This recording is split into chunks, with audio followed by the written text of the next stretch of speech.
नमस्कारम, कैसे हैं आप सभी? आज गुरिया साहब का लास्ट टॉपिक है। थोड़ा सा मैं दिखा देता हूँ, देखो क्या क्या है आज का। 15 से 20 मिनट की वीडियो में एक तो जाति की उत्पत्ति का सिद्धांत है, जिसको हम ब्राह्मणी सिद्धांत भी कहते हैं। ठीक है। उसके बाद आपका ये पूरा सिद्धांत यहाँ तक खत्म हो जाएगा। उसके बाद ट्राइबल पर, आदिवासियों पर इनके क्या विचार रहे हैं, और जवाहरलाल नेहरू साहब के बैरियर एल्विन के उनकी बुक कौन सी है, पिछड़े हिंदुओं में कौन-कौन सी जनजातियों पर घुरिये साहब ने उनको बताया, मेंशन किया है कि भाई ये इन इन जनजातियों ने हिंदुओं को जो परंपराएं हैं इनको अपना लिया है, आत्मसातीकरण कर लिया है। और एकीकरण की नीति किसकी थी, पृथक्करण की नीति किसकी है। ठीक है। उसके बारे में ट्राइबल्स के लिए संवैधानिक प्रावधान क्या क्या है, ट्राइबल्स के लिए गॉप्ट स्कीम क्या क्या है। उसके बाद जो प्रीलिम्स में आंख मीच के चार ये जो फैक्ट हैं वो पूछ लेते हैं, और डीप स्टडी की होगी जिसने जिसने 4-5 बुक्स को टटोला होगा, पढ़ा होगा, तो मैंने यहाँ पे मेंशन किया है। ठीक है। तो एक एक करके हम स्टार्ट करते हैं। और फर्स्ट ऑफ ऑल मैं थोड़ा सा आपको एक ब्रीफ कर देता हूँ कि भाई साथ साथ ना आप सभी से रिक्वेस्ट है मेरी, आप ना आंसर लिखा कीजिए। ये मौका फिर नहीं आएगा आपको, चाहे यूपीएससी का ऑप्शनल वाले हो, चाहे यूपीपीसीएस के जो असिस्टेंट प्रोफेसर और जीआईसी वाले हों। अगर देखो, वेस्टर्न थिंकर्स कंप्लीट हो गए, ऐसे ही इंडियन थिंकर कंप्लीट हो जाएंगे, फिर उसके बाद सब टॉपिक बचेंगे और आप एकदम से कवर नहीं कर पाओगे। ठीक है। चलो, तो इनका सिद्धांत है जाति की उत्पत्ति का सिद्धांत, इसको ब्राह्मणी सिद्धांत भी कहते हैं। ये किससे फेमस हुआ है, अब्बे डुबोए साहब से भी क्या थे, ये प्रभावित थे। ठीक है। तो क्या कहते हैं, देखो ये कहते हैं कि जाति व्यवस्था ब्राह्मणों के दिमाग की उपज है। अब आप ऊपर से ये भी ब्राह्मण हैं, गुरिये साहब भी ये भी ब्राह्मण है, पर ये मत समझ लेना कि ये ब्राह्मणों को सपोर्ट क्यों कर रहे हैं। ये तो जो इंडिया की जो स्थिति है ना, उसको बता रहे हैं कि जो पूरी की पूरी जो सिस्टम है ना, जो कल्चरल सिस्टम है, कास्ट सिस्टम है, वर्ण व्यवस्था है पूरी, उसको बता रहे हैं। ठीक है। इसमें जो जो कमियां रही हैं उसको उन्होंने जो भारतीय समाजशास्त्री और विदेशी समाजशास्त्रियों ने भी इनकी आलोचना की है। लेकिन इसका मतलब ये नहीं है कि ये सपोर्ट कर रहे हैं ब्राह्मणिज्म को। वो कई बार करते भी हैं, लेकिन आपको उस दृष्टि से नहीं देखना है ना। आपको तो बिल्कुल निरपेक्ष होके मूल्यांकन करना है चीजों का। ठीक है। चलो, ये कहते हैं कि जाति व्यवस्था ब्राह्मणों के दिमाग की उपज है। किसके दिमाग की उपज है जाति व्यवस्था, ब्राह्मणों के दिमाग की उपज है। इन्होंने सत्ता को बनाए रखने के लिए अ, जाति की स्थापना की। जाति ब्राह्मणों की चतुर योजना का परिणाम है। सत्ता मिलने पर जो नियम बनाते हैं, उससे जाति व्यवस्था उत्पन्न होती है। देखो ये क्या कह रहे हैं। पहले तो आपको मैं वर्ड्स मार्क कर देता हूँ, आपको जो जो मेंशन कर, पीडीएफ चिंता मत करो, केवल समझ लो। पीडीएफ में व्हाट्सएप ग्रुप में डाउनलोड सेंड कर दूंगा। ठीक है। अभी केवल समझो यहाँ। तो ये वर्ड चतुर योजना वाला। ओके। उसके बाद दिमाग की उपज, ये वाला। तो ये क्या कह रहे हैं कि यार जाति व्यवस्था क्या है, ये ब्राह्मणों का खेल है, रचाया रचाया, ये लीला है उनकी। और लीला कैसे है, उन्होंने 4-5 इसके लिए नियम बनाए हैं। ठीक है। क्यों बनाए हैं, ताकि ब्राह्मणों की जो सत्ता है वो हमेशा के लिए स्थापित हो सके बाकी तीनों जातियों पर। तो हम जानते हैं हमारे बेसिक्स में 4 प्रकार के वर्ण हैं और 4 प्रकार की ही जातियां हैं। जैसे मैं यहाँ लिख देता हूँ, ब्राह्मण, ब्राह्मण, क्षत्रिय, वैश्य और शूद्र। ठीक है। इन जातियों को क्या कहा जाता है समाजशास्त्र में, द्विज जातियां। क्या बोला जाता है, जस्ट ए सेकेंड, क्या बोला जाता है, द्विज जातियां। द्विज का मैं भी बताऊंगा, द्विज क्या है, द्विज जातियां।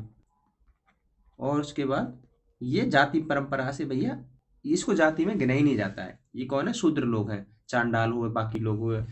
ठीक है।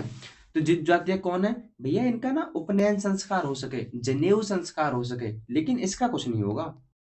इसका तो हो जाएगा, इसका तो क्या है, जनेऊ संस्कार हो जाएगा, और इसका लेकिन इसका नहीं होगा। ठीक है। अच्छा, तो ये क्या मैं फिर से रिपीट कर रहा हूँ, जाति व्यवस्था ना ब्राह्मणों ने अपने दिमाग से बनाई कि भैया हम ऐसे कुछ नियम बना दें ताकि हम हमेशा के लिए इन चारों जातियों पर, इन बाकी की 3 जातियों पर बाकी की 3 जातियों पर हम अपना क्या कर सकें, हम अपनी सत्ता को स्थापित कर सकें। ठीक है, कभी हाँ क्षत्रियों को ऊपर करके तो कभी वैश्यों को ऊपर करके इनके माध्यम से हम अपना राज करेंगे, लेकिन बैठेंगे हम ही गद्दी पर। बात समझ आ रही है ना आपको? तो अब देख लेते हैं कौन कौन से नियम बनाए। देखो, शुरुआत में आर्य आए इंडिया में वैदिक काल में, यही ना हुआ। आर्य क्या हुआ, आर्य आए, आर्यों ने अपनी स्थापना अपनी सत्ता जमाई, दक्षिण भारत में गए, उत्तर वैदिक काल से पूर्व वैदिक काल में। ठीक है, फिर उसके बाद में जन से जनपद बने, जनपद से महाजनपद बने, लेकिन ब्राह्मणों की सत्ता हमेशा स्थापित रही, वो ये बता रहे हैं। और कौन कौन से नियम बताए हैं, ताकि वो कौन कौन से नियम बनाए ब्राह्मणों ने, ताकि वो सत्ता में हमेशा लॉन्ग टाइम पीरियड के लिए सत्ता में स्थापित रह सकें। एक एक करके उन नियमों को हम देख लेते हैं। ओके, तो पहला नियम क्या है, पहला तो यही है कि आर्यों का भारत में आगमन हुआ भाई, आर्य भारत में आए। उसके बाद क्या है, इन्होंने 3 क्रम बताए, किसके, जातियों के, ये क्लास नहीं बताई है। ठीक है, ऑर्डर बताया है, क्या है, ऑर्डर बताया है, क्या है, एक तो ब्रह्म होता है, एक तो ब्रह्म होता है, ये वाला ब्रह्म है। छत्र होता है मतलब क्षत्रिय, और विश्व मतलब वैश्य होता है, ये द्विज जातियां हैं। तो ब्रह्म क्या करता है, ये सात्विक काम करता है भाई, मतलब सात्विक काम करता है। हाँ ठीक है, कर्म कांडीय, पूजा पाठ अर्चना। ठीक है, कौन करता है, ब्रह्म वाले करते हैं, ब्राह्मण क्षत्र वाले कौन करते हैं, ये तीनों उन्होंने ऐसे ही बताए, ब्रह्म क्षत्र विश्व। इसलिए मैंने आपको वो वर्ड लिखा है, ना कि मैं भी लिख सकता था ब्राह्मण क्षत्रिय वैश्य। ओके, आपको ब्रह्म क्षत्र विषय लिखना है। तो ब्रह्म कौन काम करते हैं, सात्विक करते हैं, कर्मकांडी करते हैं। क्षत्र कौन काम करते हैं, प्रशासनिक का, भाई वही देखते हैं, क्षत्रिय लोग ही देखते हैं, सैनिक होते हैं ये लोग, युद्ध लड़ते हैं। विष कौन करता है, जो हाँ वैश्य होते हैं, व्यापारी होते हैं, खेती करते हैं, व्यापार करना होता है। ठीक है, तो पहले तो उन्होंने द्विज जातियां बताई, और ये क्यों बनाई, इन्होंने ना इसको काम बांट दिया, तीनों में काम बांट दिया कि भैया ब्रह्मा ये काम करेगा, क्षत्र वाले ये काम करेंगे, विश्व वाले ये काम करेंगे। मैं यहाँ लिख देता हूं, बताए तथा कार्य कार्य का विभाजन कर दिया। ठीक है, विभाजन कर दिया। अब पहली बात तो 4 लोग हैं, 4 लोगों में से 3 लोगों से कहे, 4 लोगों से बता दिया कि तुम्हारा ये काम है, तो पहले तो 4 लोग अलग हो गए ना उस काम की वजह से। कार्य का विभाजन क्या करता है, 4 लोगों को बता दिया कि भैया तू तो इंजेक्शन बनाएगा, तू दवाई बनाएगा, तू इंजेक्शन और दवाई को क्या करेगा, साफ करेगा, और मैं जो सबसे ऊपर बैठा हूं मैं ये बताऊंगा कि तुम्हें ये दवाई और इंजेक्शन किसके लगाना है। अब समझ आ रहा है? तो इसलिए उन्होंने द्विजातियां का कॉन्सेप्ट लाए, लोग बताए कि भैया तुम्हारे जनेऊ संस्कार और उपनयन संस्कार होगा, इन शूद्रों वूद्रों का नहीं होगा। तो यार क्षत्रियों को और इनको वैश्यों को लोग भैया हमारा बढ़िया है, हमारी तो बड़ी मान खान हो रही है। अब दूसरा नियम क्या है, पहला नियम तो ये हो गया, दूसरा क्या है, इन्होंने क्या बोला, एक बोला प्रजाति मिश्रण से बचाव कर सकते हैं। प्रजाति मिश्रण से अगर बचाव करना है ना, अरे रेशियल, अगर रेस का ही अगर मिक्सचर हो गया, तो फिर ब्राह्मण अपने आप को कैसे बचा पाएंगे। ब्राह्मण क्षत्रिय अगर दोनों में, अगर ब्राह्मण की लड़की वैश्यों का लड़का, या फिर क्षत्रियों का लड़का उससे शादी कर ली, तो मिक्स हो जाएगी ना ब्रीड। तो भाई प्रजाति की हाँ, तो मिक्स हो गई ना, तो फिर कैसे ऊपर आप अपने आप को पैरामाउंट, कैसे ब्राह्मण अपने आप को सर्वोच्च रख पाएगा। उसलिए क्या बोला है इन्होंने, प्रजाति मिश्रण से बचाव के लिए ना नियम बनाए, और वो नियम कौन कौन से हैं, एक तो अनुलोमा विवाह, ठीक है, एक प्रतिलोमा विवाह, ये बनाए। अनुलोम विवाह और प्रतिलोम विवाह माने भैया उच्च वर्ण की लड़का और निम्न वर्ण की लड़की ठीक है, और निम्न वर्ण की लड़की और उच्च वर्ण का लड़का, इसमें से शादी करेगा तो प्रतिलोमा और अनुलोमा ये कहलाएगा। अच्छा, अब प्रतिलोमा विवाह से परिणाम क्या क्या हुआ, जस्ट सेकंड। प्रतिलोमा विवाह से परिणाम क्या क्या हुआ भाई, भारत में से अस्पृश्यता की स्थिति बन गई, किससे, प्रतिलोमा विवाह से। जैसे जिन लोगों को, अगर जो लोग प्रतिलोमा विवाह करते थे उन लोगों को क्या बोला गया, चांडाल हो भैया तुम लोग, कौन हो, अबे तू चांडाल है। ठीक है, तो प्रजाति मिश्रण से ये बचाव के लिए इन्होंने नियम बना दी। तीसरा नियम, इसमें तीसरा सबसेट नियम क्या है, अंतर्विवाह। ठीक है, बोला अंतर्विवाह, आप अंतर्विवाह ही करोगे, बहिर्विवाह नहीं करोगे। अब इसका मतलब समझ रहे हो तुम, कि भैया तुम अपनी ही जाति में विवाह करो। तो अब बच गए ना ये लोग, प्रजाति मिश्रण से बच गए। वैश्य वैश्य से शादी करेगा, क्षत्रिय क्षत्रिय से करेगा, ब्राह्मण ब्राह्मण से करेगा, शूद्र शूद्र से करेगा। दूसरा नियम कितना बड़ा नियम है, अब जाति व्यवस्था के नियम भी बना दिए इन्होंने। पहले चैप्टर में मैंने जाति व्यवस्था के 6 नियम बताए मैंने आपको, जैसे समाज का खंडात्मक विभाजन है, भोजन पर प्रतिबंध है, धार्मिक निर्योग्यताएं हैं। ठीक है, तो जाति व्यवस्था के 6 नियम बता दिए मैंने। आपको जब क्वेश्चन लिखोगे तो एक एक करके वो 6 विशेषता बता देनी है। अब मैं दोबारा से थोड़ी ना बताऊंगा यहाँ पे आपको। तो ये नियम बता दिए, ये नियम इन्होंने बना दिए। ये नियम बनाने के बाद आपको स्पष्ट लग रहा है भाई? स्पष्ट क्लियर हो रहा है ना? पता चल रहा है कि भाई ब्राह्मण अब सत्ता में बने रहेंगे, क्योंकि नियम ही इन्होंने इतने कठिन बना दिए। उसके बाद क्या हुआ, इन्होंने क्या बोला, ये सिद्धांत इन्होंने बनाया कहाँ बैठ के, ये देखना, इन्होंने गंगा के मैदानों में ये सिद्धांत बनाया बैठ के। तो जो भारतीय प्लस जो आर्य संस्कृति है, आर्य लोग जो आए, उसके बराबर क्या है, इसको ब्राह्मणों ने तैयार किया। जानबूझ के तैयार कर रहे हैं लोग। कहाँ? गंगा और यमुना के क्षेत्र में, पूरे भारत में लेकर गए। वहां से क्या किया है, ये पूरे भारत में लेकर चले गए। तथा इस तरह जाति व्यवस्था की भाई जब पूरे भारत में लेके चले जाएंगे तो जाति व्यवस्था स्थापित हो जाएगी, सीधी सी बात है। तो इस तरह क्या हुआ, जाति व्यवस्था कार्य करने लगी। एग्जाम्पल के लिए आज देखते हैं आप, दक्षिण भारत में आज भी वहां ब्राह्मण है ज्यादा, द्रविड़ों को छोड़कर देखते हैं वहां पे जो। और आगे लिखा है, यहाँ भी जाति व्यवस्था कठोर, भाई वहां भी जाति व्यवस्था का कठोरता से पालन किया जाता है। अरे यार, कौन जानता था इस जाति व्यवस्था को? कौन जानता था? यही ना लोग लेके गए हैं दक्षिण भारत में। तो सबसे ज्यादा जाति आंदोलन भी कहाँ पे हुए हैं पता है आपको? दक्षिण भारत में ही हुए हैं। ठीक है, ये आपकी जाति की उत्पत्ति का सिद्धांत है, ब्राह्मणी जाति की उत्पत्ति का सिद्धांत है। इसकी आलोचना भाई साहब जे छट्टन साहब ने करी है। ये कह रहे हैं समय को लेके, आलोचना की समय को लेकर कहा, मतलब ब्राह्मणों के आने के बाद भी इनको सत्ता गुप्त समय में मिली। अरे गुप्त काल में इनको सत्ता मिलेगी, लेकिन सत्ता उसके बाद प्राप्त हुई। इनको सत्ता तो मिल गई, सत्ता में तो आ गए, लेकिन सत्ता का ये उपभोग नहीं कर पाए। सत्ता इनको बाद में आके मिली। ठीक है, जैसे कनिष्क के टाइम पे मिली इनको आके। तो ये क्रिटिसिज्म हुआ।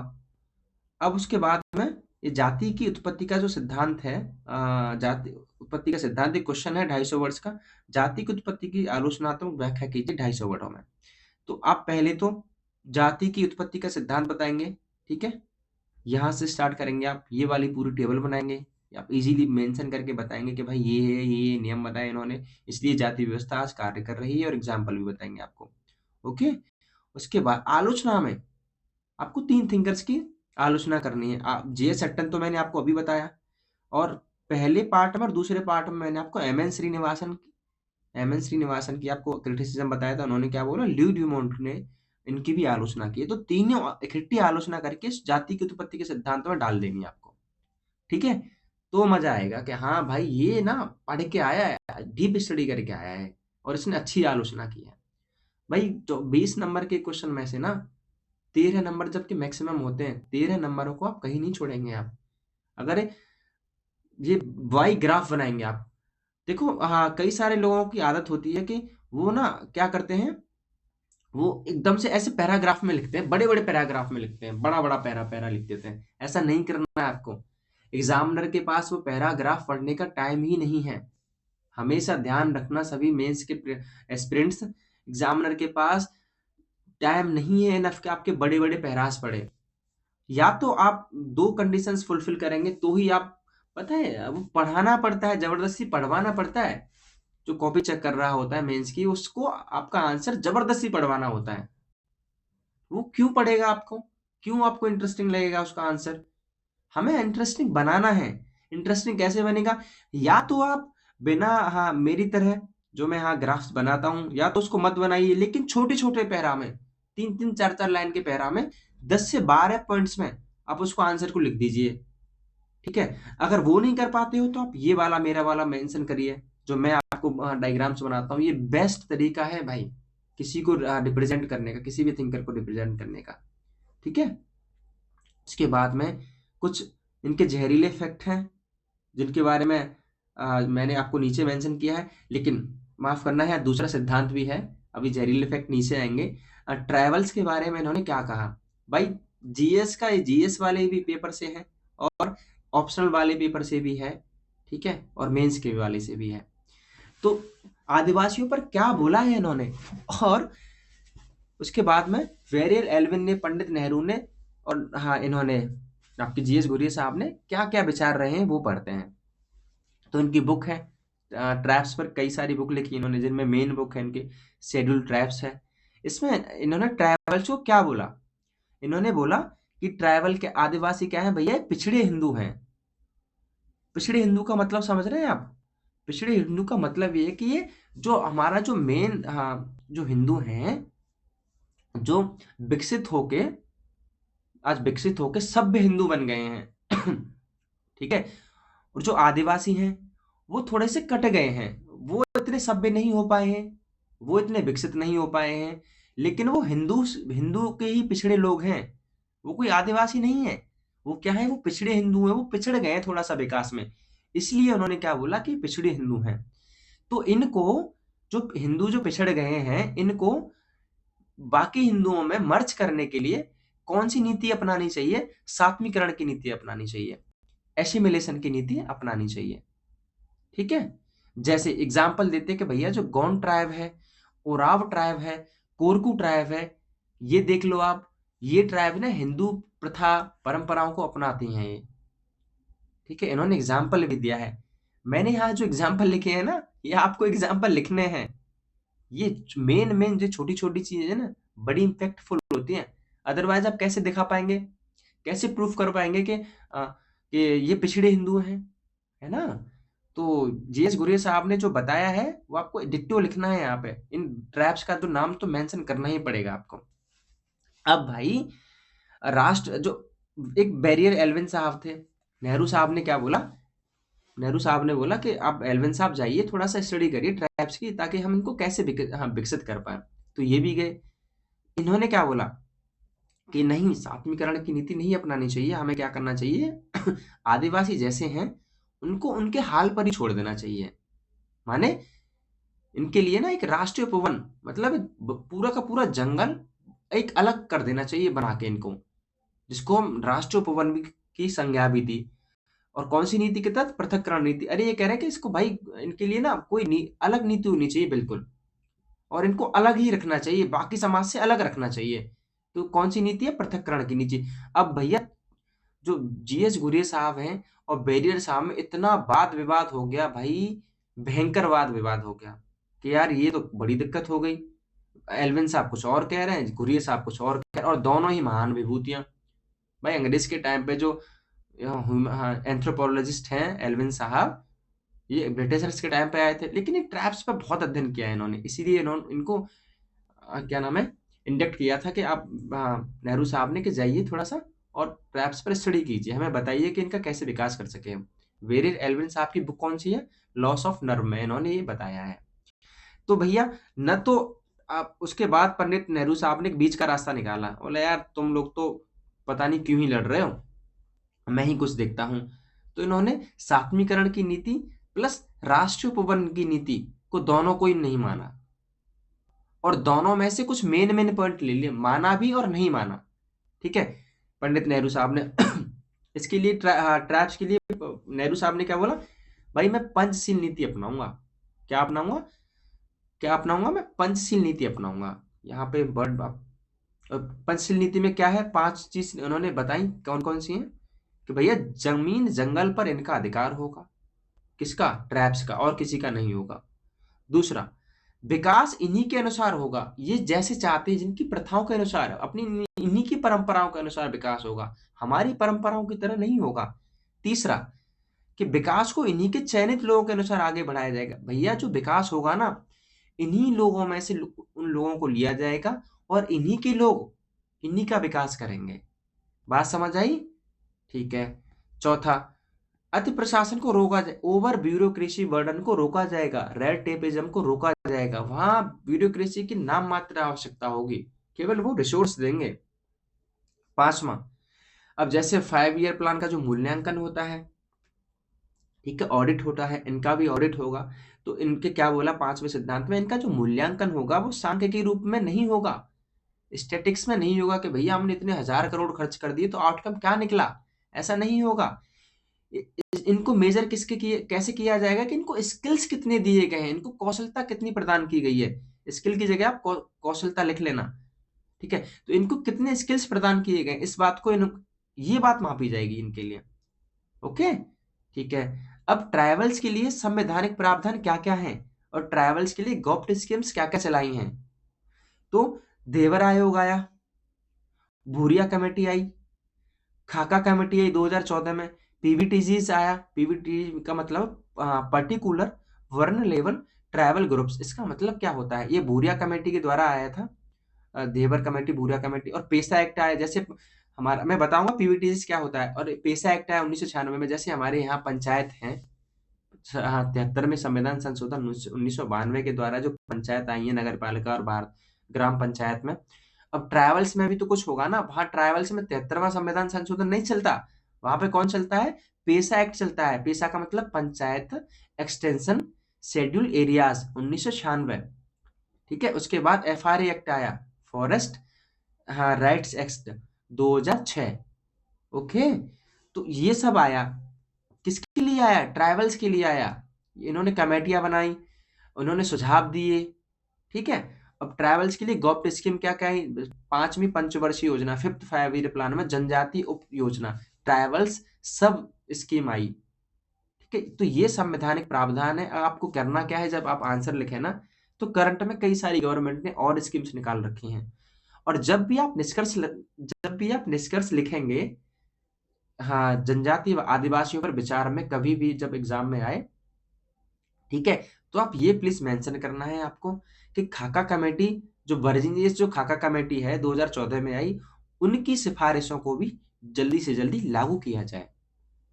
ठीक है, चलो, उसके बाद में ये आपका पूरा का पूरा टॉपिक कंप्लीट होता है। अब एक्स्ट्रा फैक्ट है, 4 फैक्ट हैं जो ऑब्जेक्टिव में पूछे जाते ही रहेंगे, क्योंकि कौन है, जीएस घुरिया साहब कौन है, ये फादर हैं, इसलिए पूछे जाते हैं।